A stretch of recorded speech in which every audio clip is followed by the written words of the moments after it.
Fazer uma gelatina, gente. Eu vou usar 1, 2, 3, 4.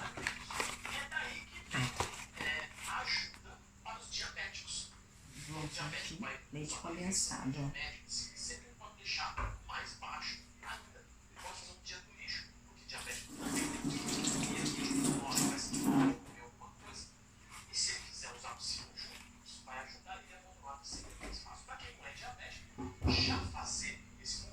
Precisa aqui do liquidificador. Aqui tá lata de leite condensado.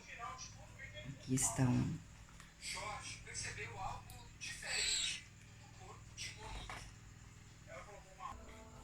menino magrinho que se transforma em um homem gigante.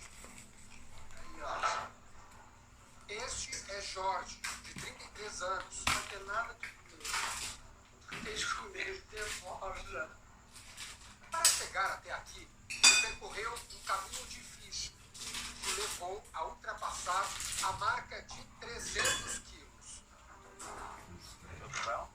Só que assim, a gente tem que diminuir a quantidade de arroz, a salada, tem que ter mais folha do que milho, no caso que é outra fonte de carne. E tentou descobrir os motivos que o fizeram desenvolver uma fome implacável e ficar desse tamanho. A gente tem certos preconceitos que já estão arraigados. Acha que ele é um menino preguiçoso, o pouco que ele deixou, o pouco que ele comeu isso tudo, mas a gente não vê a história que está por trás. Depois de 7 meses, a gente volta à casa do Jorge. Como nós estamos ainda no meio da pandemia, o Jorge segue isolado, protegido em casa.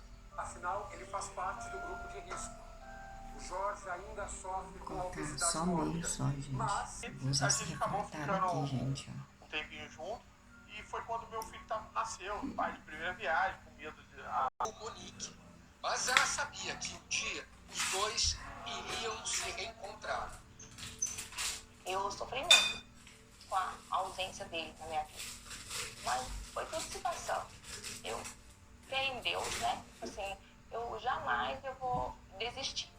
Porque sou uma pessoa muito objetiva. Que eu quero conseguir. Quando a história do homem com mais de 300 quilos foi ao ar, vários sentimentos vieram à tona. Depois de muito tempo distante, Monique tomou coragem para procurá-lo. Depois da reportagem que eu vi ele na televisão, eu comecei a conversar com a mãe dele. Aí... Que água, ó. Usar água. Eu coloquei pouca leite condensado porque vocês sabem que o leite condensado já é muito doce. Aí junta com a gelatina que já vem doce, né? Vou poder ajudar ele. Ela veio sabendo de tudo, tava... O dia que ela chegou, eu tava até com vergonha, não sabia. Por mais que ela viu a reportagem, eu falei, será que ela vai querer ficar mesmo quando ela ver o problema de frente? Ela quis. Assim começaram um namoro. E mais, desde novembro, ela e o filho Gustavo, de 9 anos, passaram a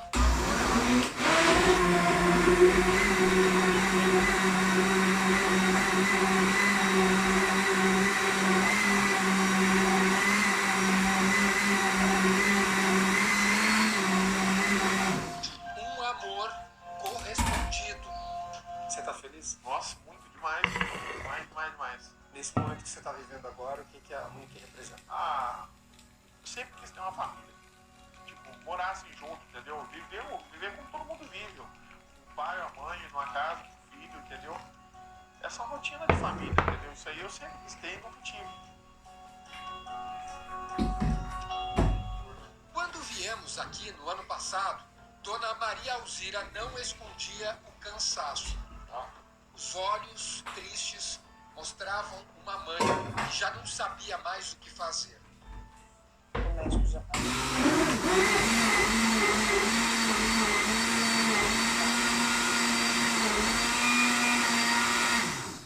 Eu acho ninguém morre sem chegar lá. O que mais me faz eu sofrer é ver ele nesse estado. Meses depois, ela está diferente. Vou dizer que aquela vez que eu vim aqui, eu fiquei aqueles dias todos aqui, eu não vi a senhora sorrir. Aí, tá vendo, né, agora você também? Agora eu tô vendo a senhora sorrir, eu não vi aquela vez. E o nosso braço não. A chegada de Monique mostrou que não era apenas Jorge que precisava de ajuda. Tava muito sobrecarregada, então parece que deu, sabe, eu não sei nem explicar pra você. E ela tá cuidando dele direitinho, sabe? Agora elas dividem as tarefas. Enquanto a mãe prepara a comida, a namorada cuida das inflamações que Jorge tem na perna. Falei pra ela, essa mulher que que Deus colocou você na minha vida, não é possível. Ela já se plantou uma vez, você já se plantou uma hora dela. Uma hora difícil. Nossa, Uma hora difícil. Aquela mulher amargurada parece ter ido embora. a presença dela fez muito bem na casa de cima. Nossa, a gente viu o filho da gente subiu, então eu vou falar a verdade, eu tô feliz, graças a Deus. Não dá pra negar. O clima na casa é bem mais leve do que aquele que eu encontrei na primeira vez que estive Olha, aqui. gente. Não é fácil. Ficou bonito, não ficou? Ele no banheiro, Vai ficar gostoso. eu sempre Só que é o seguinte. saio atrás. É noite, né? Hoje eu não tô passando muito bem. Eu vou colocar na geladeira.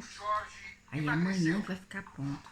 Aí qualquer coisa eu faço outro vídeo amanhã pra vocês. Aí eu mostro pra vocês como ficou. Mas pode ter certeza que ela ficou super limpa, tá bom? Ai, gente, hoje eu não passei muito bem, não. Eu não ando passando muito bem, não. Ando tendo umas dores no estômago. Ando tendo umas ânsias de vômito, um pouco de falta de ar. Acho que não é coronavírus. Mas mesmo assim, né, tem que se preocupar. Que vocês possam ter uma boa noite, uma boa tarde, uma boa madrugada. Que vocês possam sempre vir aqui. Que vocês sempre serão bem-vindos. E não se esqueçam de tratar bem as pessoas. Não se esqueçam de falar coisas boas para as pessoas. Não se esqueçam de ser companhias boas para as pessoas. Não se esqueçam de que dessa vida nós não levamos nada. Bem, nós não levamos bens materiais. Nós não levamos beleza física. Nada, né? Então, vive o agora. Vive esse momento que eu tenho certeza que é esse momento, que é o momento de você procurar a felicidade. E a felicidade nunca está no outro. A felicidade está escondidinha dentro de você. Está bem aí dentro, escondida. E olha, nas coisas mais simples, nos momentos mais simples. E você pode começar a compreender que é nos momentos mais simples que você é feliz. Sabe aquelas gargalhadas que você dava quando era criança? Aquelas gargalhadas que você fazia até xixi na calça, que você assim, até caía de rir. Quanto tempo você não dá? Quanto tempo? Eu espero que você comece a perceber que não são uma Ferrari, uma mansão, um carrão, uma mansão, mas sim aquela melhor gargalhada, aquelas melhores palavras. Ouvir as melhores palavras, as mais maravilhosas palavras, os melhores sentimentos.